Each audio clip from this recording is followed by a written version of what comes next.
সরিষা ইলিশ যেভাবে রান্না করলে অনেক বেশি মজা হয়। অনেকে আপনার পেঁয়াজ আদা রসুন দিয়ে অথেন্টিক যে টেস্টটা আছে সরিষা ইলিশের সেটা নষ্ট করে ফেলে। আপনি রেসিপিটা দেখে নিন, বাসায় একবার ট্রাই করুন, অনেক মজা হবে। প্রথমে 100 গ্রাম হলুদ সরিষা, 100 গ্রাম কালো সরিষা, তার মধ্যে 10-12 পিস কাঁচা আস্ত মরিচ নিয়ে নিচ্ছি। এগুলি হালকা একটু পানি দিয়ে সুন্দর করে ব্লেন্ড করে নিব। দেখেন এভাবে আমি ব্লেন্ড করে হালকা একটু পেস্ট করে নিব। এখন একটা চাটনির মধ্যে সবগুলি সরিষা এবং কাঁচামরিচ যেটা পেস্ট করছি সেটা ঢেলে নিচ্ছি। এর মধ্যে এখন ব্লেন্ডার ওয়াশ করে পানি দিয়ে দিচ্ছি। পানি দিয়ে সুন্দর করে এগুলির রসটা বের করে নেব। একটু চাপ দিয়ে সুন্দর করে আমি জাস্ট রসটা এখানে বের করে নেব। এরপরে সরিষার যে অংশগুলি আছে সেগুলি ফেলে দিব। দেখেন এভাবে আপনি রসটা শুধু বের করে নেবেন। এখন আমি এটা রেখে দিব। এখন একটা বাটির মধ্যে 1 চামচ পরিমাণ ধনিয়া, হাফ চামচ পরিমাণ হলুদ, 1 চামচ পরিমাণ বেশি করে মরিচের গুঁড়া, হাফ চামচ পরিমাণ জিরা, 1 চামচ পরিমাণ লবণ নিয়ে নিচ্ছি। এরপরে সরিষার যে পানিটা আছে ওখান থেকে পরিমাণ মতো এখানে পানি দিয়ে এগুলি সুন্দর করে ভালো মতো মিক্স করে সুন্দর করে একটা গ্রেভি আকারে তৈরি করে নিব। দেখেন এইভাবে আপনি গ্রেভি আকারে তৈরি করে রেখে দিবেন।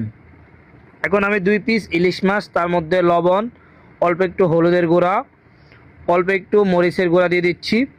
এরপর অল্প একটু সরিষার তেল দিয়ে দিব। সরিষার তেল দিয়ে সুন্দর করে মিক্স করে নিব। আমার কাছে সরিষা ইলিশটা কাঁচা ইলিশ মাছটা ভালো লাগে। আপনার যদি কাঁচা ভালো না লাগে আপনি এভাবে সুন্দর করে একটু তেলের মধ্যে ফ্রাই করে দিতে পারেন। সরিষার তেলের মধ্যে আমি এটা ফ্রাই করব না, জাস্ট এভাবে মিক্স করে রেখে দিব। আর যাদের কাঁচা পছন্দ হবে না আপনি চাইলে সরিষার তেলের মধ্যে এই ইলিশটা একটু ফ্রাই করে নিতে পারেন। এরপরে কড়াইতে আমি সরিষার তেল নিয়ে নিচ্ছি। তেলটা গরম করে হলুদ, মরিচ, ধনিয়া, জিরা, লবণ দিয়ে যে গ্রেভিটা করছিলাম সেটা এখানে দিয়ে দিচ্ছি। এটা এখানে 3-4 মিনিট সুন্দর করে তেলের মধ্যে কষায় নিব ভালো মতো, যেন সবগুলো উপকরণের কাঁচা স্মেলটা চলে যায়।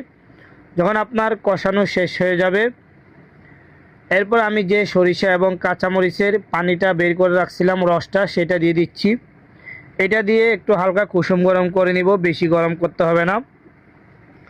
যখন আপনার এই গ্রেভিটা সুন্দর করে কুসুম গরম হয়ে যাবে এরপর আমি যে মাছগুলি হলুদ লবণ মরিচ দিয়ে মিক্স করে রাখছিলাম সেগুলি দিয়ে দিচ্ছি। এগুলি দিয়ে সোলার হিটটা মিডিয়ামে রেখে সুন্দর করে রান্না করে নিব। যখন আপনার গ্রেভি থেকে এই যে পানিটা দেখতেছেন পাতলা পানিটা সেটা টেনে নিবে প্রপারভাবে আর গ্রেভি থেকে তেল ছেড়ে দিবে।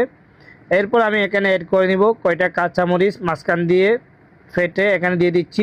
দেখেন কত লোভনীয় সরিষা ইলিশ তৈরি হয়ে